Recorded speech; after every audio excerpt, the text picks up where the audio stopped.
Welcome back to What Arty Noobs for General Disturbance. This is a GW E900, the Tier 10 German SPG. It's on the northeast corner of Westfield, and it's under the command of randyxx777 of the War Clan. Game on! Well, we're hitting pretty big ping and at the moment, so there might be some stuttery bits in the recording. Can't be absolutely certain. Maybe BT playing around with my phone line. Anyway, let's see what we get up to. GW E900, 21cm howitzer. It's capable of 900 alpha, 53mm per pen, 11.4 meters on the burst radius, between 12.5 and 31 seconds of stun. And the first target's come to sight. Direct hit with the Super Conk.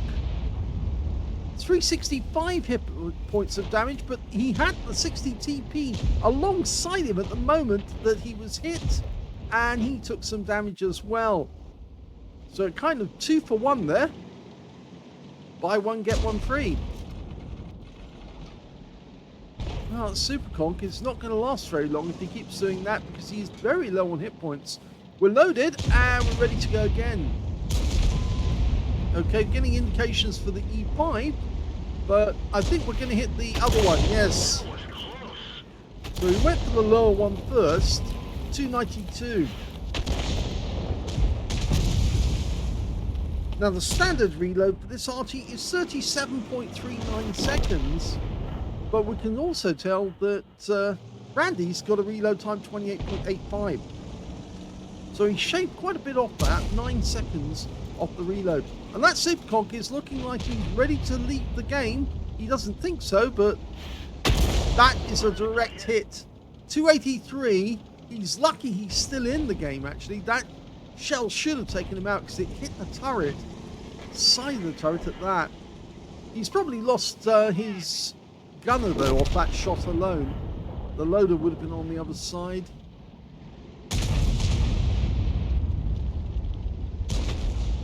Or was it the other way around? Actually, I think it may have been the other way around. It would have been the loader he would have knocked out there. But he placed the shell right between the two there and got damage off both E5s. Very well done. Splashing them around. In fact, he picked up a load of damage assist, because the E5's tracks were still undone at the time he was hit by another round. Let's see what damage he can do with this one. He's a one-shot, so the shell landing anywhere near him is probably going to be a kill. And it is! He got him. In fact, it looked like the E5 had pulled back after that shell was fired, but it just wasn't enough to get outside the blast radius. Another tank that is about to expire. I said that the last time, but the Super Conk was actually very lucky that he actually took the shell on that side of the turret. In fact, it is the loader, it's the gunner commander side of the turret actually. The commander on the Super Conk is actually at the back, that's why it's got that big turret. Oh, we timed that one perfectly! The guy drove straight back into the shell and the Super Conk's gone. That's 2 kills now. A Heshbomb's just been spotted at the back. He is taking damage and he's been marked by one of our teammates. Randy's saying that they're useless Muppets. I'm not sure that's the case. Oh, and there goes the Heshbomb, but we're going to fire around at the Jaegeru, I think. We're almost loaded. Rounds out. Does the Jaegeru pull forward? No, he doesn't. But he still takes some damage. And looks like the other Arty actually also sent his shell in that direction. The other Arty on our team is a T92 HMC. Oh, now that's interesting. We've actually been invited to platoon with the T92. He doesn't have any kills yet, but certainly we have 2, and every chance of getting another, because that Gorilla is a one-shot. Okay, loaded. Rounds out. Kill! Yeah, that's 3. Gorilla 15 expired. Looks like somebody got enough shells into the Gorilla 15 to finish him, or to take him down to a one-shot. And the E5 on the enemy team goes down there in a pretty precarious state. Oh, that was a blind shot there from the T92. And I think that one hit the 60 TP, because the Superconk there is not showing any stun.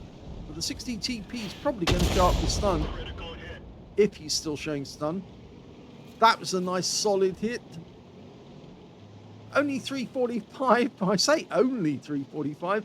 That's still pretty good for a non-penetrating shot. There's the 60 TP. Now he's still got plenty of hit points left, so we can put a shell into him. It was pointed out, actually, there was a really great video by Steve Walsh on his site about prioritizing Arty fire. And it was actually pointing out that it's actually much better for Arty to hit a high hit point opponent to actually reduce his hit points enough so a tank can actually get the kill shot. And there's a good reason behind his logic, because if you hit the higher hit tier or the higher hit point target, then there's a good chance your teammate will be able to bring that target down and you'll get the stun assist off it, rather than him having to fire more shots to get the same effect. And the Jaeger goes down. We're now 4 tanks up on the enemy. They managed to claw one back by getting our 121B, but we're looking now to Leopard 1, who's been hiding at the back all this time. Not the best place for a Leopard 1 to be. And obviously, oh, that was a direct hit. That looks like the Leopard 1 took one on the turret, yes. You can see the big yellow stain on the side of his turret. In fact, now he's being hammered. So he's probably a bit of an inexperienced player, and he's out the game. There's only 2 enemy remaining. The K91, which is the, I think that's the tank destroyer, is it? And the other one was the Object 261. He's now the only one remaining, and that's it. Game over.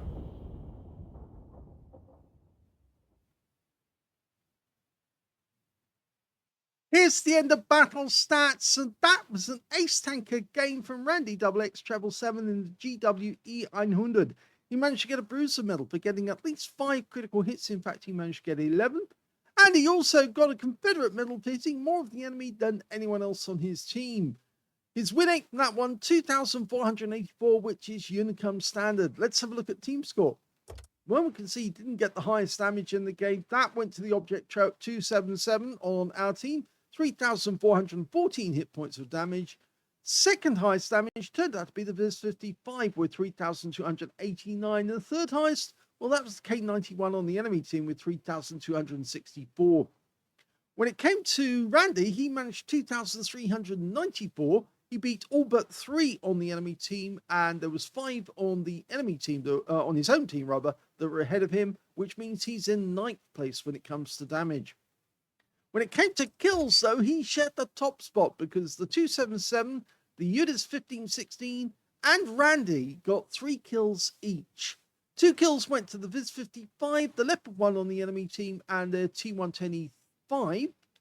And when it came to base XP, he's still in 3rd place, because he's managed to get 915 went to Randy, but the high scorer was the 277 with 1,198, followed by the UDIS 1516. He fired 11 rounds in the game, got 5 direct hits on the enemy and 17 splashes. More splashes because he was aiming the shells deliberately, so he would hit more than 1 tank at a time in some cases. 2,394 hit points, all of it at more than 300 meters. Damaged 9 of the enemy, killed 3, and 549 hit points of stun assist, or damage assist rather, I should say, with stun assist of 2,131 off 13 stuns. And I think it was a combination of this together with the damage that actually gave him the ace tanker out of that game. On a free-to-play account, he actually made a loss of 2,672 credits, and he also, well, had to pay for the consumables at full price. As I say, it's much easier to buy the consumables when they're cheap, when they're half price, and stock them up. And whenever they go on sale, just stock up as many as you can. And that greatly improves your figures as you're moving through, because of course you're only paying half the price for consumables. But in this case, he didn't. He had to pay full price. 7 bonds for being tier 10. And he also picked up 1,830 experience points out of this one as well. But it is a nice little ace tanker for Randy. He's had them before, but he's sending them in again. Hope you enjoyed that one. If you did, please give this video a like. Do subscribe to our channel. Leave a little comment down below because it feeds the algorithm. And thank you for watching.